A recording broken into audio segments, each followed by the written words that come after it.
ใครจะรู้สึกกับคุณอย่างไรก็อย่าไปใส่ใจมากหากคุณเอาความสุขของคุณไปผูกติดกับสายตาของคนอื่นคุณจะหาความสุขได้ยากขอยกมือ10 นิ้วกราบนอบน้อมหวานตาน้อมระลึกถึงอย่างพระผู้มีพระภาคเจ้าอรหันตสัมมาสัมพุทธเจ้าพระองค์นั้นโดยเสียงแก้วของข้าพเจ้า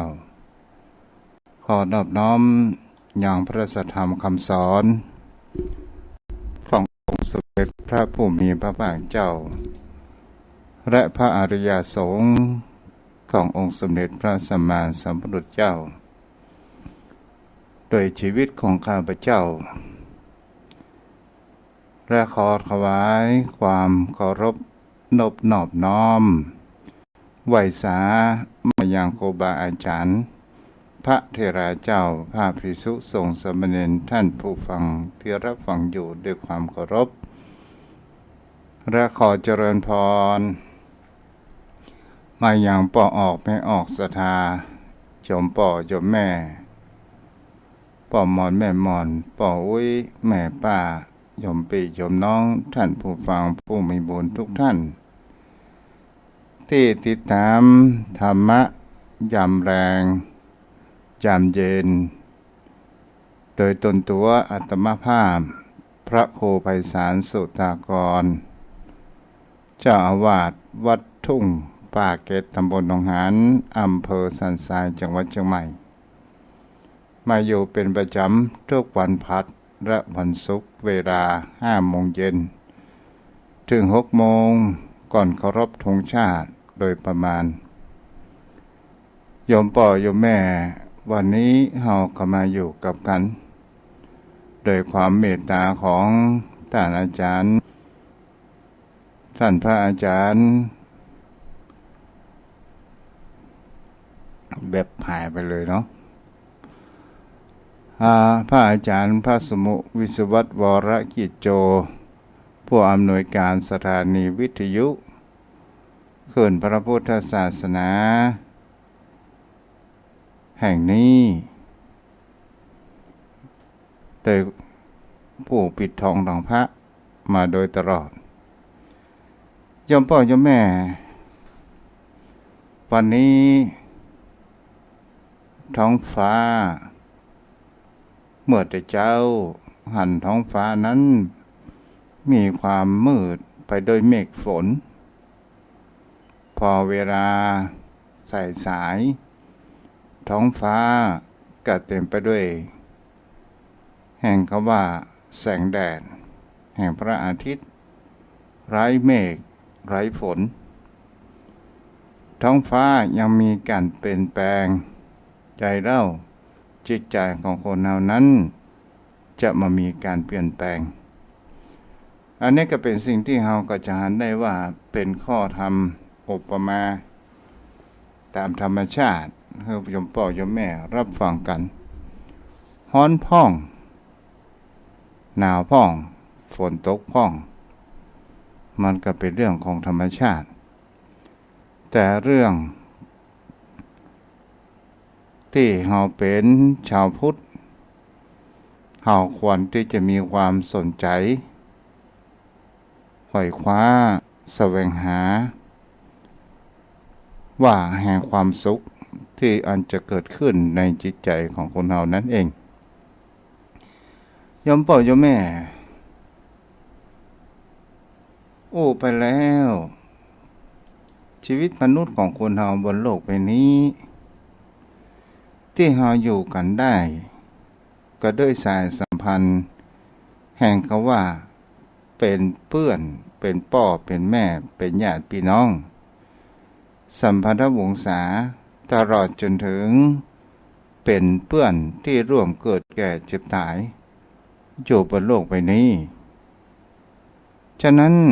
เราก็จะหันแห่งคำว่าวัฒนธรรมแห่งความมีความ เปิ้นเฮาว่าความสัมพันธ์ความเอื้อเฟื้อเผื่อแผ่ความเกื้อกูลความมีน้ำจิตน้ำใจต่อกันและกันเฮาจะผูกพันแห่งความว่าเป็นพี่เป็นน้องเป็นสายสัมพันธ์เดียวกันรักก็เป็นสิ่งที่คนเฮานั้นจะหันได้ว่ามันก็เหมือนน้ำพึ่งเรือเสือพึ่งป่ารักก็เป็นสิ่งที่คนเฮานั้นจะหันความสำคัญในท้องถิ่นในประเทศของตัวเองนั้นเมื่อเฮาจากสถานที่นี้ไปยำยงยังกับยมพ่อยมแม่บางท่านบางคนนั้นต้องจากบ้านจากจองไปอยู่ต่างจังหวัดไปอยู่ในเมืองกรุงก็คงจะมีแต่ความคิดถึงบ้านในเมื่อที่เฮาฮู้ความสุขไหนๆประเท่ากับความสุขที่อยู่ได้อยู่บ้านเกิดได้อยู่จังหวัดเกิดของเฮานั่นเองเวลาเฮาไปที่ไหนก็ตามถ้าเฮาปะผู้คนในท้องถิ่นของตัวของเฮาเองอย่างเช่นถ้าว่าเฮาเป็นคนเชียงใหม่ปะคนเชียงใหม่เหมือนกันถึงเฮาบ่เคยรู้จักกันมาก่อนมันก็จะมีความคุ้นเคยและมีความถามสารทุกข์สุขดิบในการที่อยู่ที่อาศัยของผู้คนเฮาถึงแม้จะต่างอำเภอต่างหมู่บ้านก็ตามศรัทธาญาติโยมทั้งหลายแต่บางคราวคนเมืองเฮานี้บ่ก้อยแก้ในการที่เฮาปะกันในเมืองบางคราวฮู้กันว่าเป็นคนเมืองแต่เฮาบ่อู้เมืองเฮาชอบอู้ภาษาไทยกลางกันเป็นส่วนใหญ่แต่พี่น้องในแถบอีสานตะวันออกเฉียงเหนือในแถบอีสานถึงจะปักอย่างใดฮู้ว่าคนนั้นเป็นคนอีสานก็จะอู้ภาษาอีสานใส่การโจรคนที่อยู่รอบข้างนั้นแทบจะบ่รู้เรื่องเกิดขึ้นได้แต่คนเมืองของคนเฮานั้นถ้าบ่เคยกันแต่ก็บ่ค่อยอู้แต่จะอู้ไทยบางคราวเฮาก็จะหันได้ว่าสังเกตคนเฮาชอบอู้ปลาแรดแม่บอกว่าอย่าไปเล่นอย่าไปวิ่งอย่าไปเล่น อันเดียวมันจะพะเลิศเนี่ยเอาบ้านผมมีปลาเลอะปลาเตอเนี่ยยมพ่อยมแม่บางคราวคนเฮานั้นมันก็มีหลายอย่างแต่คนทั้งใต้ก็เช่นเดียวกันก็ปะกันก็จะอู้ภาษาใต้แหล่งใต้แต่คนเมืองเฮานี่บางคราวถ้าบ่ฮู้จักกันแต่นี่ก็จะบ่อู้กับเมืองและสังคมในยุคปัจจุบันภาษาเมืองจะเริ่มเสื่อมหายไปแล้วเพราะอะไรหยังเพราะในโรงเรียนสอนแต่ภาษาไทยกลางแต่กับอู้พื้นเมืองของเฮานั้นมันก็จะแทบจะหายบางคราวเฮาใจลูกใจหลานไปเก็บผักแคบกำแม่มันเป็นยังไงอ่ะผักแคบอ่ะจนได้อู้ว่าอ๋อเก็บผักตำเลิงแม่ก็ไม่บอกว่าเป็นผักตำเลิงนี่ไรพ่อโยมแม่สุดท้ายภาษากำเมืองของคนเฮานั้นมันก็จะเริ่มหายไปตลอดจนถึงคำว่าเกิบเนี่ยอันใกล้ตัวเนี่ยเฮาลองสังเกตอ่ะโยมพ่อโยมแม่บัดเดี๋ยวนี้ใครบ่ฮ้องดูใส่เกิบเด้อใส่แคปเด้อมันแทบจะบ่มีมันก็จะเริ่มหายไปบอกว่าลูกไม่ก่อนใส่รองเท้าด้วยการเดวน้ำจะปักตีนเนี่ย โยมพ่อโยมแม่ก็เป็นสิ่งที่เราก็จะหันแต่ว่านี่ความเป็นสิ่งที่จุกมันเปลี่ยนแปลงไปในภาษาอันนี้ก็นอกประเด็นไปหน่อยนึงแต่คนเฮานั้นมีสายสัมพันธ์อย่างเช่นเฮาไปอยู่ต่างประเทศเฮารู้ว่าคนนี้เป็นคนไทยเฮาก็จะเริ่มมีการพูดจากันและมีความผูกพันกันโดยความเป็นเชื้อสายแห่งเขาว่าเป็นคนไทยนั่นเองเฮาได้ยมพ่อยมแม่ก็เป็นสิ่งที่คนเฮานั้นก็จะหันกันได้ว่าทุกสิ่งทุกอย่างบนโลกใบนี้มันก็จะต้องมีความสัมพันธ์แห่งความว่าความเกื้อกูลความเอื้ออาทรความมีน้ำใจเพิ่งกันซึ่งกันและกันเป็นสิ่งที่เฮานั้นก็จะหันได้หลายอย่างหลายประการด้วยกันแต่วิถีชีวิตของคนเฮานั้นถ้าเฮาจะนักไปด้านใดด้านหนึ่งก็เป็นสิ่งที่บ่สมควรถ้าจะนักไปทางด้านใดด้านหนึ่งในการฮื้อเป็นคนที่ฮื้อตลอดไปทางด้านนักในการให้ก็จะทำให้เฮาความสมดุลในการความเป็นผู้รับถ้าว่าเป็นคนรับฝ่ายเดียวมันก็มามีความสมดุลเกิดขึ้นทั้งนั้นเป็นสิ่งที่เฮาก็ต้องมีคำว่าทั้งให้และรับตลอดจนถึงเป็นสิ่งที่คนเฮานั้นจะหันกันได้ว่าความแม้กระทั่งบนโลกใบนี้ยังต้องมีคำว่าสมดุลกันเกิดขึ้นเพื่อให้มีความปกติเพื่อให้ผู้คน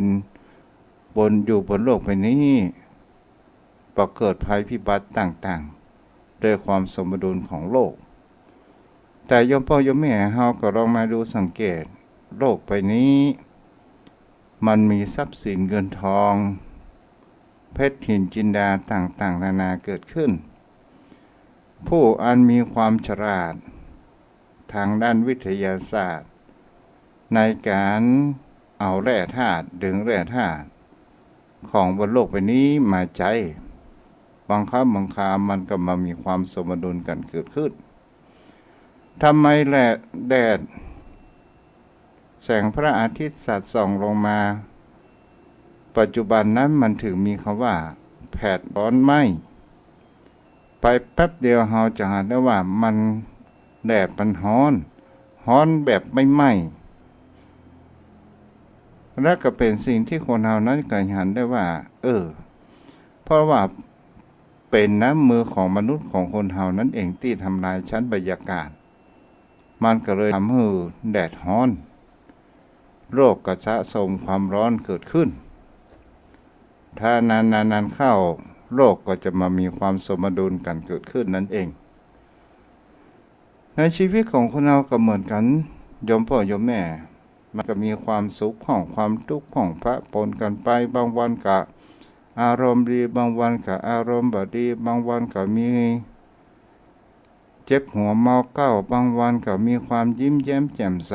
บางวันนั้นก็มีเงินมีทองจากหน้าถึงหลังยังได้อยู่บางวันแม่บาทเดียวก็ยังมามีติดกระเป๋ามันก็เป็นสิ่งที่คนเรานั้นถ้าเราลองมาดู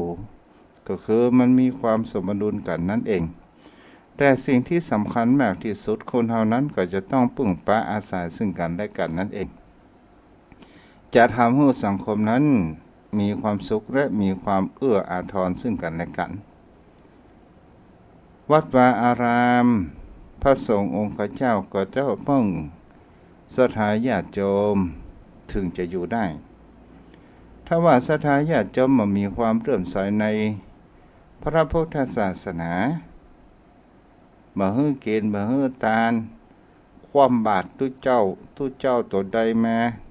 อยู่ได้ปี2 ปีก็ไล่เหิบอยู่ปี2 ปีก็เหิบสุดท้ายก็มามีทุเจ้าอยู่จำภาษามันก็สามารถที่จะเพิ่งปาซึ่งกันนั้นได้โยมพ่อโยมแม่ขออภัยกับเด้อก็เป็นสิ่งที่คนเฮานั้น จะหันได้ว่าทุกสิ่งทุกอย่างนั้นมันต้องเปิ่งปะอาศัยซึ่งกันและกันมันถึงจะไปได้นี่แหละโยมพ่อโยมแม่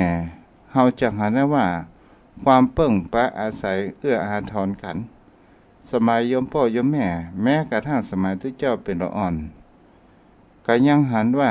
ที่เปิ้นผูกไว้ว่าจะทำอย่างไรให้ปลาตัวหนึ่งได้กินนานๆบางคนก็บอกว่าเอาไปมักเกลือและเอาห้อยไว้แล้วก็แงนพ่อปลาทูกินข้าวบ่ได้บางคนบางท่านก็บอกว่าบ่ฮู้จะแย่อย่างใดแท้ที่จริงก็คือการหยิบยื่นปันฮื้อซึ่งกันและกันที่ว่าฮ้องว่าแกงรอดหัว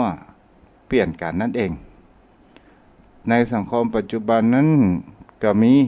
แต่มันมีน้อยนี่แหละโยมพ่อโยมแม่เป็นสิ่งที่แห่งคำว่าความเอื้ออาทรความมีน้ำใจต่อกันและกันนั่นเองและก็เป็นสิ่งที่คนเรานั้นจะหันได้ว่า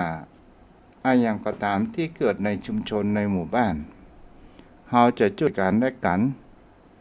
เวลามีการกินแขกแต่งงานบ้านใหม่งานศพเราก็ช่วยกันในการที่มีความเสียสละเพื่อที่จะทำให้เรานั้นบ้านเฮานั้นมีความสามัคคีช่วยกันด้วยความเต็มใจเกิดขึ้นนั่นเองและก็เป็นสิ่งที่คนเฮานั้นบางสิ่งบางอย่างมันก็เริ่มมีความเปลี่ยนแปลงเกิดขึ้นมาบางคราวการเมืองท้องถิ่นชาวบ้านบ่ต้องทำอย่างสักอย่างบอกฮู้ทางเทศบาลทางอบตอย่างเดียวมันก็เลยก่อให้เกิดแห่งความวัฒนธรรมของคนเฮาที่เฮาได้ช่วยกันและกันนั้นมันเริ่มสูญหายไปและการที่คนเฮานั้นจะทำอย่างไรที่จะมีความเอื้ออาทรมีความน้ำใจกันเกิดขึ้นเฮาพอลักษณะอย่างใดนั่นเองโยมพ่อโยมแม่เป็นสิ่งที่คนเฮาจะศึกษาหันได้ว่าอย่างเช่นประการแรกก็คือพึงอ่อนน้อมต่อผู้ที่อ่อนน้อมก็หมายถึงว่าความอ่อนน้อมจะเฮาจะมีต่อไปก็ตามเมื่อเขานั้นมีความอ่อนน้อมตอบเฮาก็ควรอ่อนน้อมเขานั้นอยู่เสมออย่างเช่นมีคนมายกมือไหว้เฮาสวัสดีครับผมมาจากบริษัทห้างขายยาเฮาเมื่อเขาสวัสดีเฮาก็ว่าสวัสดีมีอะไรหยังโอ้ท่านพระครูครับผมมาขายประกันนะโอ้มาเอาเถอะแกก่อนเดี๋ยวผมขออู้สัก5 นาทีได้ก่อนครับเอาอู้ไปสถานญาติโยมทั้งหลาย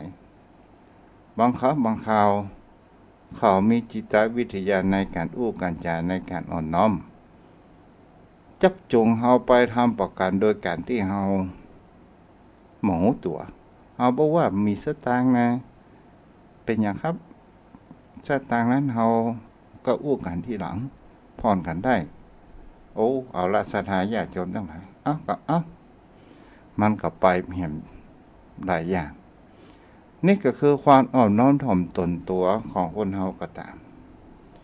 ถ้าว่านักขายหรือคนที่ไปขายครัวฮื้อกับคนในชุมชนแต่ละชุมชนโยมพ่อโยมแม่ก็คงจะหันระมัดระวังตัว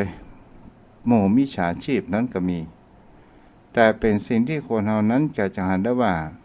ส่วนใหญ่เขาก็ด้วยแม้ความอ่อนน้อมถ่อมตนบางคราวเขามาถามบ้านถามจองสวัสดีครับผมเป็นหน้าที่เจ้าตำรวจขอทราบว่าบ้านในนี้อยู่ตัดใดครับผมบอกคำได้ก่อนสถานญาติโยมทั้งหลายเขาจะบอก แล้วเขาก็ถามว่าเขามีอะไรอย่างเขามีเกิดอุบัติเหตุกับลูกเปิ้นมาบอกเขาก็ฟังบอกขนาดนี่แหละโยมพ่อโยมแม่ก็เป็นสิ่งที่คนเฮานั้นก็จะหันกันว่าความอ่อนน้อมถ่อมตนแม้กระทั่งพระเถระผู้ใหญ่พระภิกษุสงฆ์ผู้อ่อนพรรษาที่เป็นลูกศิษย์ลูกหาก็ควรมีความอ่อนน้อมถ่อมตนกับครูบาอาจารย์อยู่สม่ำเสมอก็เป็นสิ่งที่เฮาก็จะหันกันได้ถ้าว่าลูกพระลูกเนนลูกที่อื่นมาขอมาอาศัยอยู่กับวัดของเฮาด้านแรกก็คือด้านแรกนั้นก็คือความอ่อนน้อมถ่อมตนในเวลาเขามากราบมาไหว้มาสาเฮาเพียงแค่นี้เฮาก็รู้ในนิสัยใจคอของแล้วว่าเขานั้นเป็นคนลักษณะอย่างใดมีความดื้อหรือว่ามีเป็นคนที่เชื่อฟังครูบาอาจารย์เพียงแค่นี้เฮาก็หันตลอดจนถึงโยมพ่อโยมแม่เวลาเพื่อนของลูกของหลานมาเอี่ยวบ้านเอี่ยวจองถ้าว่าลูกหลานคนอื่นที่มาเอี่ยวบ้านเอี่ยวจองมามีมารยาทมามีคำว่าสวัสดีมามีหางเสียงมามีความอ่อนน้อมโยมพ่อโยมแม่ก็จะบอกลูกบอกหลานลูกจะไปคบคนอย่างฮืออีแม่หันเดอร์ฮือพ่อหันเดอร์ฮืออุ้ยหันเดอร์เพราะว่าเขามันมีความกระด้างกระเดืองมันมีความอ่อนน้อมและก็เป็นสิ่งที่คนเฮาแห่งประการหนึ่งว่า ถ้าคนเฮานั้นบ่ได้รับแห่งการตอบในความอ่อนน้อมถ่อมตนตัวของเฮาเองเฮาควรก็จะนิ่งเฉยไปเสียเฮาอ่อนน้อมเขาแล้วทำไปเขามารับไหว้ประทักทายกับตัวเฮาก็ทำไปมันก็ไร้ประโยชน์เฮาก็ทำเสียดีกว่าเขาหันเฮาบ่มีค่า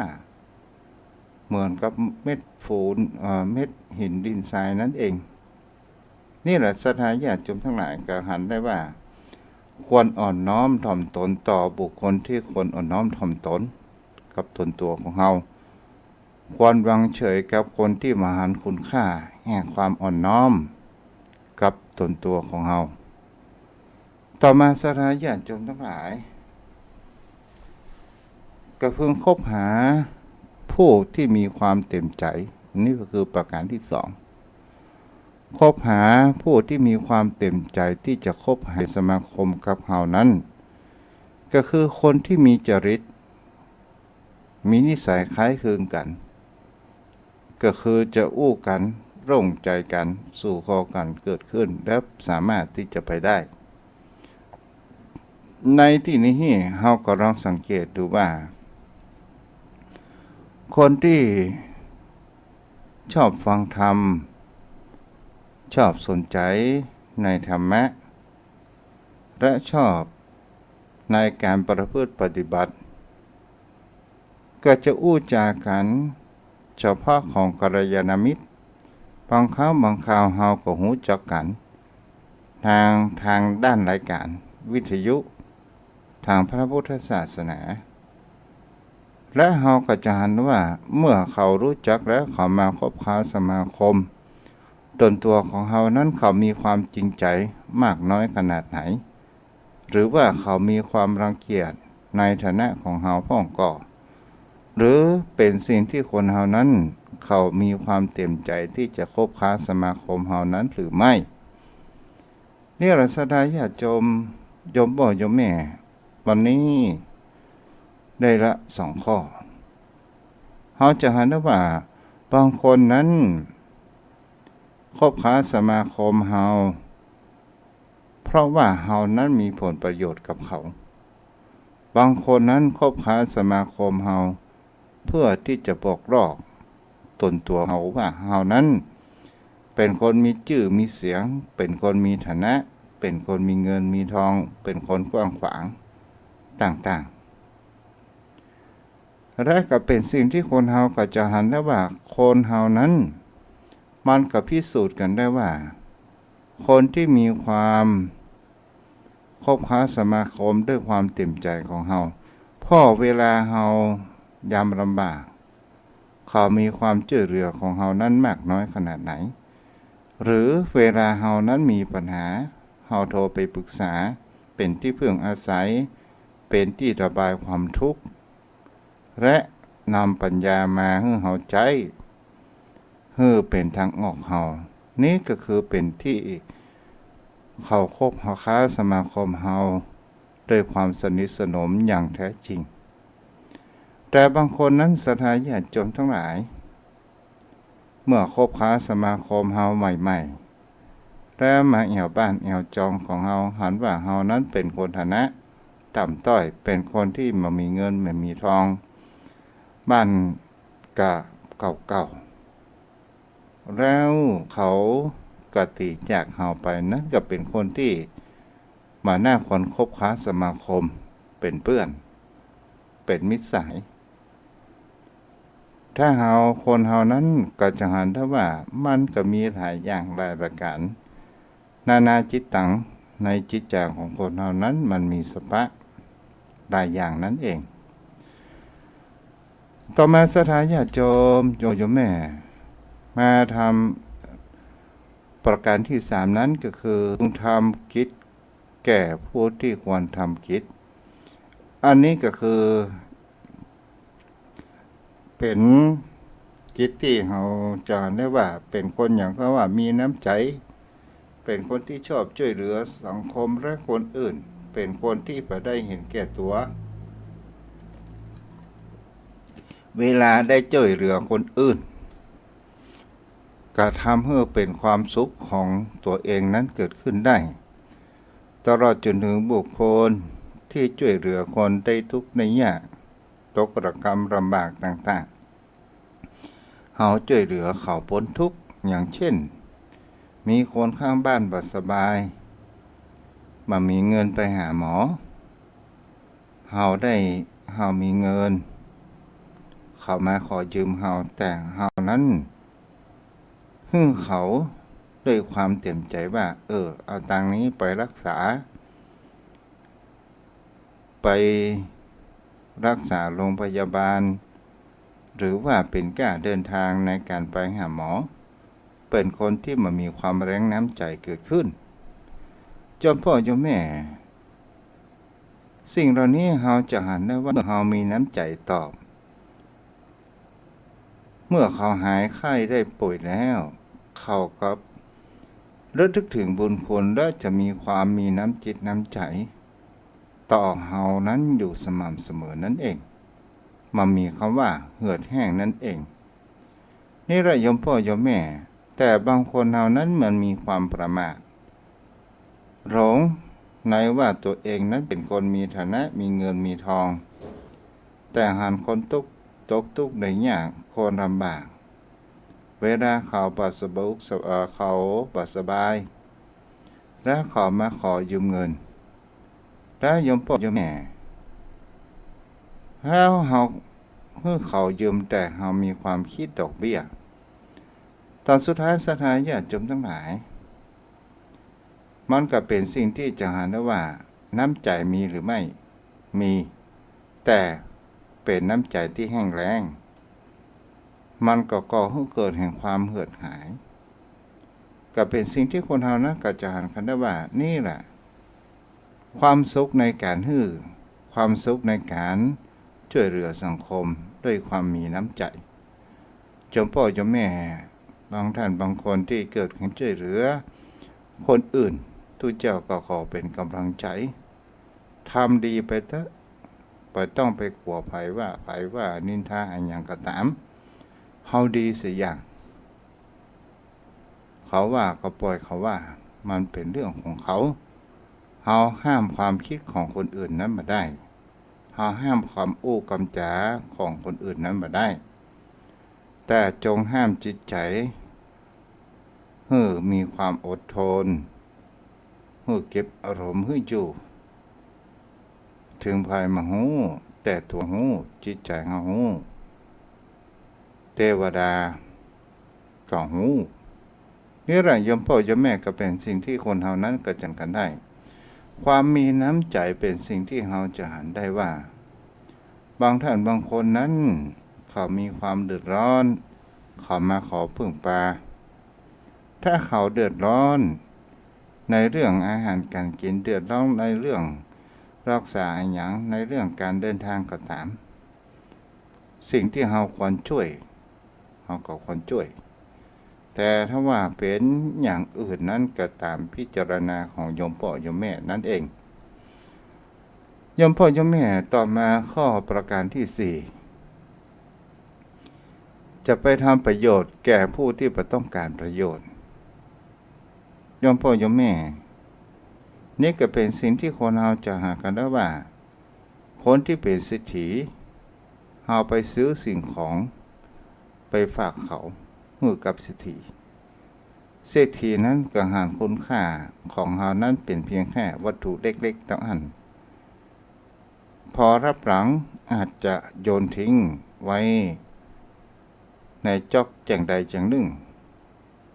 นี่ก็เป็นสิ่งที่จะเห็นได้ว่าเขามาหาคุณค่านั่นเองตลอดจนถึงเราจะเห็นได้ว่าอย่างไก่มันมาหาคุณค่าเพชรหินจินดาต่างๆมันหาคุณค่าแห่งเขาว่าข้าวสารข้าวเปลือกตลอดจนถึงหนอนหรือไส้เดือนนี่แหละเป็นสิ่งที่คนเราจะเห็นได้ว่าหันคุณค่าการช่วยเหลือถ้าช่วยเหลือบุคคลที่เขาหันคุณค่าในสิ่งที่การกระทำของเราแม้แต่เพียงเรื่องเล็กน้อยก็จะทำให้เรานั้นมีความสุขในการให้นั้นได้โยมพ่อโยมแม่เขาก็จะหันตัวอย่างในทีวีก็มีหลายท่านหลายคนด้วยกันที่มีความสุขในการให้แม้กระทั่งพ่อเมืองก็คือผู้ว่าจังหวัดที่มีเป็นผู้ให้เป็นผู้ทำสิ่งที่มันมีประโยชน์กับคนที่หันประโยชน์ในการที่จะรับในสิ่งของเขานั่นเองอย่างกับคนหิวข้าวถ้าเขาหิวข้าวเขาไม่มีสตางค์ที่จะซื้อกินในการที่เขาปะร้านอาหารเขาจะเห็นได้ว่าบางครั้งบางคราวเขากับปะคนพเนจรบอกว่าเข้าแต่ไม่มีสตางค์บางครั้งบางคราวกระดูกแม่ค้านั้นไล่ตะเพิดไปต่างๆแต่บางคนนั้นก็มีจิตใจเมตตาเอื้อเฟื้อเผื่อแผ่ได้ออกกาอาหารการกินนั้นนี่แหละโยมพ่อโยมแม่เปิดห้องว่าเฮาจงทำให้สิ่งที่มีคุณค่าประโยชน์กับบุคคลที่หันประโยชน์ในคุณค่าสิ่งที่เฮานั้นจะไปให้มันสูญเปล่านั่นเองต่อมาจะไปสมาคมกับผู้ที่มันมีความเต็มใจในสมาคมตนตัวของหมู่เฮาโยมพ่อโยมแม่เขาก็จะหากันได้ว่าบางคนนั้นก็เป็นคนในสังคมไฮโซบางคนก็เป็นสังคมชั้นผู้ดีบางคนก็เป็นสังคมคนชั้นกลางบางคนนั้นบางกลุ่มก็เป็นคนสังคมชั้นรากหญ้าแต่คนชั้นรากหญ้านั้นส่วนใหญ่เป็นคนของประเทศคนชั้นกลางชั้นสูงนั้นมันก็ทำไปให้พอดีอย่างก็มีเรื่องเล่าอยู่เรื่องหนึ่งศรัทธาญาติโยมทั้งหลายมันมีละอ่อนอยู่คนหนึ่งนั้นได้ไปเล่าเรียนอยู่ต่างประเทศและก็มีลุงอยู่คนหนึ่งพายเรืออยู่อย่างนี้ตั้งแต่ความเป็นหนุ่ม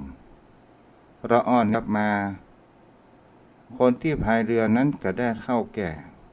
ละอ่อนคนนี้จบวิทยาศาสตร์เป็นด็อกเตอร์จากต่างประเทศแล้วจะต้องพึ่งเรือข้ามฟาก โยมพ่อโยมแม่เราอ่อนคนนี้ก็ถามว่าลุงลงพายเรืออย่างนี้อยู่หรืออยู่ลุงได้พายเรืออย่างอี้อยู่กะโอ้ตั้งแต่ผมเป็นอ่อนดุ้งกับพายเรืออย่างอี้สู้ผมก็มาได้ผมจบด็อกเตอร์เป็นนักวิทยาศาสตร์ที่จะโรคกันลุงก็จบเพียงแค่ป .4 ลุงผมอู้ไปลุงก็คงจะมาหู้อะไรหยังพอไปถึงกลางลำน้ำตรงนั้นก็ได้ยื่นไม้พายเรือฮื้ออ้าวไอ้น้อย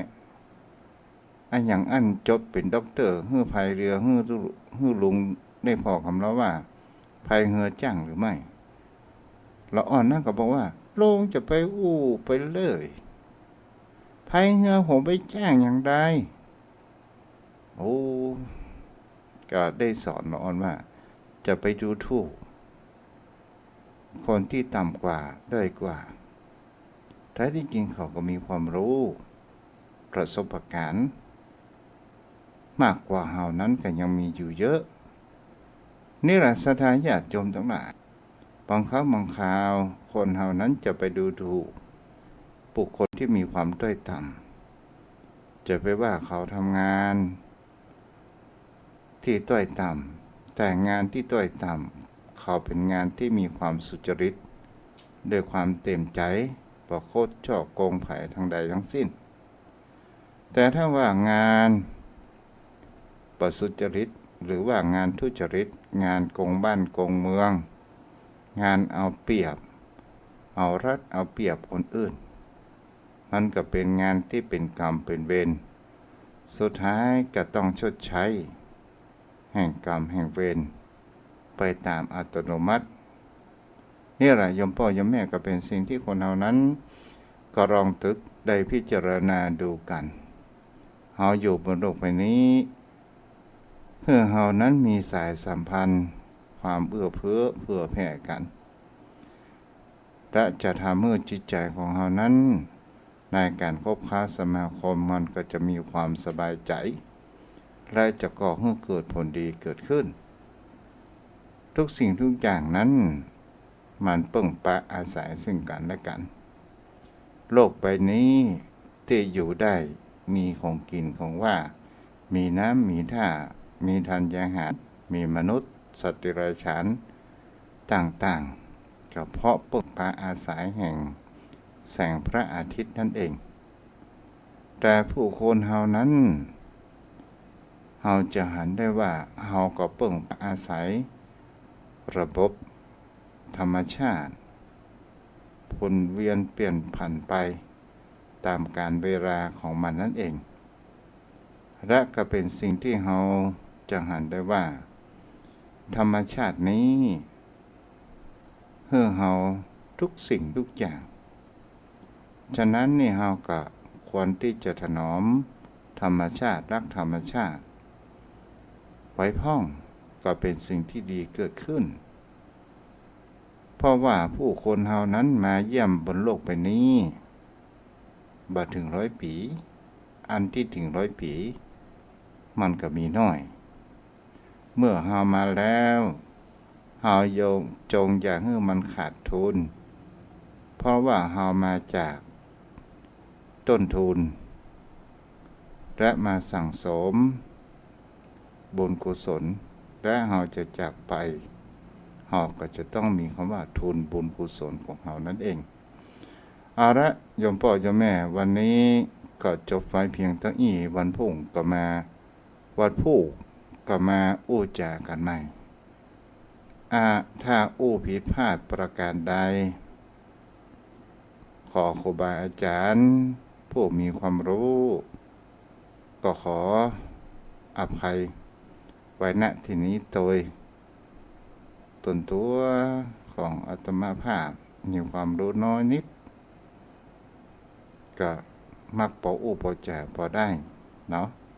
อาศัยความรักในการเผยแพร่เอาละโยมพ่อโยมแม่วันนี้ก็ไว้เพียงเท่านี้ต่อไปก็เป็นรายการ โทรศัพท์หน้าไมค์โทรเข้ามาได้เด้อ0631639950ใครรับฟังที่ใดตลอดจนถึงที่เกาะริ้งสัญญาณกันไปเนาะจะไหว้สาหลวงพ่อครับฮัลโหล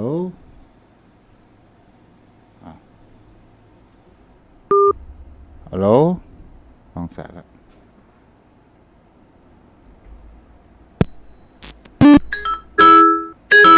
อ้าวเจริญพรไหว้พระเจ้า เจ้า ฟังอยู่นะเจ้า ใจแม่ปิดวิทยุกับแม่ เจ้า จะปิดวิท อั ยุ น กั คน บ ที่อย่างแม่เข้าไปเอี่ยวอันกรุงเทพเนาะ จ้า ไปกัน2 คน จ้า แล้วก็อันพี่น้องเปิ้นนั้นเปิ้นบ้านอยู่สังใจน้องเปิ้นก็ไปกัน3 คน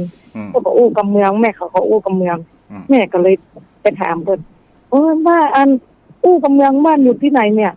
เปิ้นบอกว่าอยู่สังใจแม่กัน3 คนพี่น้องแม่ก็มา2 คนพี่น้องเลยเนาะ จ้า แล้วก็แต่อู้กันไปอู้กันมาไม่ได้ถามชื่อถามเสียงก็ชวนไปเอี่ยวเมืองโนนเจ้าพระเจ้าเขาคนนี้หูแม่ก็เขาก็หูเนี่ยก็ไปเอี่ยวเมืองโนนไปเปิดเนาะ จ้า ปีกมาประกบปีกคนแตงก็ไม่ได้ถามชื่อกันไปเอี่ยวด้วยกันเนี่ยเนาะเจ้า จ้าจ้า อู้กับเมืองใส่กัน จ้าดีแล้ว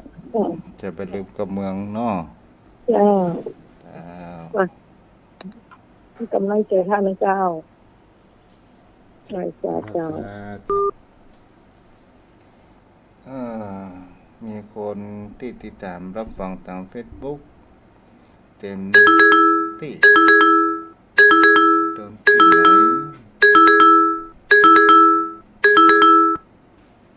เจริญพร รัชกาลครับอาจารย์ ภาษาหลวงพ่อ ครับ ครับ โพซ้อนเนี่ย ฮะ ฟังอยู่ครับฟังอยู่ จ้าอนุโมทนาหลวงพ่อ รัชการครับ ครับอ้าวโทรเข้ามาได้เด้อ0631639950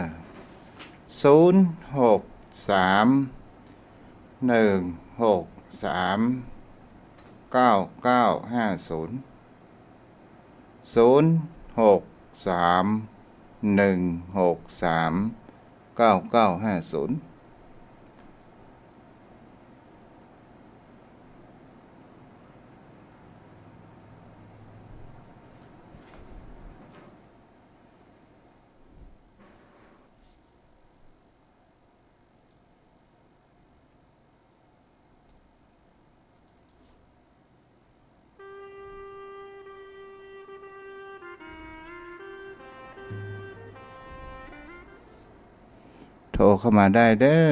ใครอยู่ทางบ้านรับฟังอยู่ก็สามารถโทรเข้ามาได้เนาะ0631639950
มีภัยโทรมาเจริญพรเด้อพ่อนันสายันโทรเข้ามาได้เนาะเจริญพร ไหว้สาลูกตู้ จ้าแม่ เจ้า ว่าจะได้พ่อวันนี้ กินอย่างก็ฮ้อนเนาะ2-3 วันฝนตกแต่จริงฮ้อนเนาะเจ้า เจ้าแม่นล่ะ ธรรมะวันนี้ก็ดูอันฟังวันนี้เจ้า เจ้า มีข้อคิดจะหลายอย่างอ่ะค่ะ เจ้าอันนี้ไม่น้อยเนาะ เจ้าไม่น้อยเจ้า จ้ะจ้ะ เจ้าอืม แล้วเป็นได้บ้องฮะแม่ เจ้า อันนี้ เข้าใจดีเนาะ ร้อนขนาดอะฝนมันตกนะตกยุด อืม มันเบาน้ำไหลตกหมองมาอย่างได้กับหัว จ้ะตกที่ไหนหมูเนาะจ้ะ เจ้า จ้ายายแดงโทรเข้าทางมือถือเด้อบ่ไปโทรทางเฟซเด้อนะครับบ่รักษาได้ไหมน้อยเด้อ เจ้าไหว้สาเจ้า บ่รัก สุ ษา เจ้า จ้ะโทรเข้ามาได้0631639950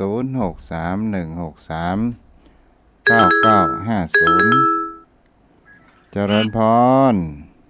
เจ้าว่าษาเจ้าฟังเนอ เจ้าแม่ฟ้องหนอ เจ้าปู่เขาว่าเนาะ อืม อย่างไหนไปทำบุญทำทานดีไหนเขาว่าบ้านดอกดีไหนบ้านตัวผมนี่มันท อืม ำอันนี้เขาพวกเขาที่เจ้าก็ว่าเขาเมาเจ้า จ้ะ เมาขมาทำบุญก็เขาฟังเขาห่วงก็ แล้วเอาพวกเขาผ่านะครับเอาไปห้ามปากห้ามความคิดเขาได้ไหน จ้ะแม่ที่ผมฟัง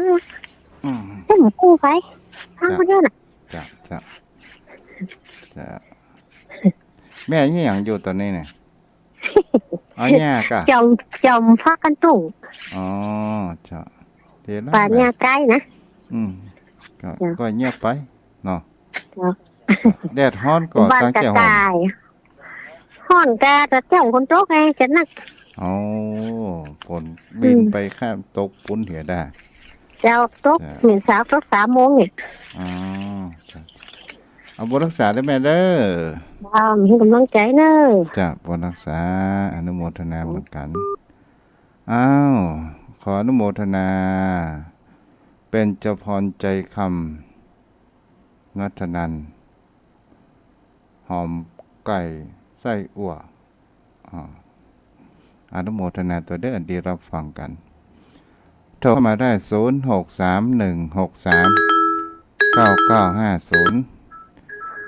เจริญพรป้านาน ครับเพิ่นว่าดีจังตึว่าเซอะจังเขาคะแนนศีลธรรมของเฮาบ่ไหววันซึ่งมาถึงห้ามเขาบ่ได้ท่านเจ้าขอแทบใต้ไว้สาบารมีธรรมท่านเจ้าด้วยความเคารพครับ จ้าเจริญพร ครับท่านพระครูเจ้าเฮาอยู่ด้วยกันมันก็มีพ้องเนาะมันก็กระทบกระทั่งกัน แต่ว่ามันคนเฮาจะอยู่คนเดียวก็บ่ได้ก็ต้องเพิ่งป้าอาศัยกันเนาะท่านเจ้า แม่น เอาการเวลาเป็นที่พิสูจน์เนาะท่านเจ้าเนาะ จ้า ถ้าเปิ้นดีแต่เฮาก็ดีแต่เปิ้นไปตลอด ถ้าเปิ้นบ่ดีแต่เฮาก็ยาวตัวออกห่างเปิ้นละมันไปด้วยกันบ่ได้ท่านพระคุณเจ้าเนาะ คนที่เฮาบักเข้าคบก็คือคนที่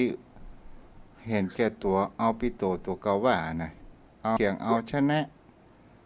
เอาเถียงเอาความคิดตัวเก่าชนะคนอื่นเนี่ยบอกควรที่จะไปคบเนาะ เป็นคนเห็นแก่ตัวเนาะท่านเจ้าเนาะ จ้า คือบ่ยอมฟังความคิดเห็นคนอื่นยาวตัวชนะอย่างเดียว อืม เอาเปรียบกันถ้าเฮาไปด้วยกันได้แฟ สาร ร์ ปี ๆกัน มี นี่ ไหมสารปีมีก่อน โอ้ท่านเจ้าเอ๋ยบอนห้วยไหนมันก็คันเหมือนกันหมดท่านเจ้า อ๋อ เจ้าเดียวเปียงเดียวกันหมดอ่ะ มันถึงเหมือนเดียวกันหมดมนุษย์โลกล่าโลกมนุษย์ลุ่มฟ้าโลกล่าโลกีโลกจึงว่าเดียวไผ่หอนยังได้ สมุทรกงกาแม่น้ำต่างใต้จะลึกเพียงใดอย่างหูเอาเนี่ยกาลเวลาเนี่ยเอาไปเครื่องพิสูจน์มันติ้งห่างกันมันติ้งหูด้วยสติปัญญาของเราท่านพระคุณเจ้า ถูกต้องเนาะ ครับ แม่ ท่านเจ้าจะคือสายอื่นเพิ่นอู้ต่อก็การคือผมย่างกันเนาะ แล้วแต่ป้าแหนก่อนเนาะ จะกลัวเพิ่นตั้งหลังว่า โอ้เพิ่นก็เขียนกาเลธรรมสากฉาเพื่อจะเป็นมงคลกับชีวิตได้สนทนากับท่านเจ้า ฟังน้ำฟังธรรมมันมีปิติยินดีท่านพระคุณเจ้าม่วนอกม่วนใจ ใช่ มันย้อมจิตย้อมใจโอ้นี่สบายอกสบายใจได้สนทนาธรรมกับท่านเจ้าได้ความรู้หลายอย่างได้จิตใจเบิกบานได้นำธรรมคำสอน โอ้ท่านเจ้าจะไปว่าท่านเจ้ามีความรู้น้อยนะท่านเจ้าทอมตัวนักลำไปธรรมะทุกอย่างแล้วท่านเจ้า เจ้า มีประโยชน์ใจได้โมท่านเจ้าอุกมาแต่ละอย่างมันก็เป็น ธรรมะทั้งนั้นนะครับถ้าเรานำมาใจก็ได้ถึงมรรคถึงผลนะท่านพระคุณเจ้ามันอยู่ที่ตัวเรามันอยู่ที่ตัวคนฟังแห่งกรรมว่าที่ท่านเจ้าอธิบายมานานละอันคนฟังเอามาใจก็จะว่าฟังบ่ได้ฟังให้มันผ่านไปอันนี้มันก็บ่เกิดประโยชน์ทำมันใดก็จ้างครับมันจะล้ำค่าก็ด้วยนำมาปฏิบัติถ้าบ่นำมาปฏิบัติมันก็ไร้ค่าท่านพระคุณเจ้า เจ้าเอาความปาประตูวัดอย่างนี้เนาะ ฟังบ่ได้ก็มีนะท่านเจ้าฟังบ่ได้แล้วมันบัดเนี้ยอย่างสักอย่างมันเป็นหมื่นซื่อลือไปอ่ะครับ เจ้าแม่นเจ้า นะมันก็บ่เกิดอย่างซากอย่างถ้าเพิ่นฟังแล้วแม้แต่ข้อน้อยนิดเรานำไปใช้นำปฏิบัติ ก็มีคุณค่ายิ่งกว่าของใดๆในที่จะประดับตัวอยู่ในโลกมันเพชรนินจินดาของมีค่าทั้งหลายทั้งปวงเมื่อเสี่ยงอายุสังขารมันก็เป็นของคนอื่นไปเหียเปลี่ยนมือกันไปแต่ธรรมะมันติดตัวตนเฮาไปถึงชาตินี้ชาติหน้ามันก็บ่สูญหายไปไหนท่านพระคุณเจ้าที่ผมคิดว่าจะอ่านเนาะท่านเจ้าเนาะ เจ้าอนุโมทนาเด้อ ครับขอกราบแต่ใจไว้สาในบารมีธรรมท่านเจ้านะครับ ที่ได้ฮือน้ำธรรมคำสอนครับขอกราบไว้สาครับ บุญรักษาเจ้าเอาแหมสัก2 สาย 3 สาย แม่แดงโทรมาทางโทรศัพท์จะไปโทรทาง Facebook เด้อทุกเจ้ารับมาได้หรอกเนาะ0631639950ตอนนี้5:56 นาที5 โมงแรงหรือว่า17:56 นาทีวันนี้ผู้ติดตามทาง Facebook มีอยู่2 ท่านทางอาจารย์ใหญ่เนาะเจ้าเจริญพรแม่แดง เมางมจอมสามเมาแต่เศร้าตัวเอง อ๋อ โทรไลน์บ่ได้ลืมไป สุมาเตอะ เจ้าเจ้า เจ้า เจ้า แมลงนี้ได้ฟังเนอะกูเตี้ยมได้ฟัง ดีแล้วแม่ เจ้า ขายครัวอยู่บ้านตัวก้า อันบัดเดี๋ยวนี้ลูกมามีไผช่วยแม่ก็เลยมา อยู่ดังในบ้านนี่พอ อ๋อเจ้าเจ้าดีละ กับอินโดมันดะมันมีไผช่วยบ่ เจ้าเจ้า แม่ก็บ่ใช่ข้างหน้านะ ช่วย เจ้า เจ้า เจ้า เจ้า เจ้า ไว้สาเจ้า เจ้าเอาสายตรงนั้นมีก่อน075ครับ